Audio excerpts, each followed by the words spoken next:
Hello guys, आम्ही special grooming करून जात आहे पारोळ्याला टॅटो काढण्यासाठी. आणि बघू शकता तुम्ही, ग्रूमिंग झाली माझी आणि त्याच्यानंतर निघालो पारोळ्यासाठी. तर बाईकने जाणं फार मुश्किल होतं.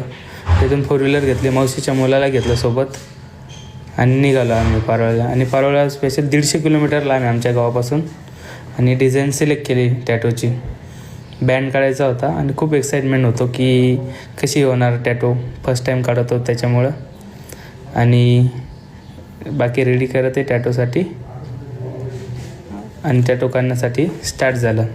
वाटत होतं की किती लागेल, किती त्रास होईल, किती पेन होईल, पण काही एवढं वाटत नव्हतं. त्याच्यानंतर स्पेशल टॅटो झाला. तुम्ही बघू शकता, एकदम नीट अँड क्लीन फिनिशिंगमध्ये टॅटो आला आहे. खूप आवडला मला आणि 5 तास लागले टॅटोसाठी. आणि मित्रांनो, तुम्ही बी पारोळ्याला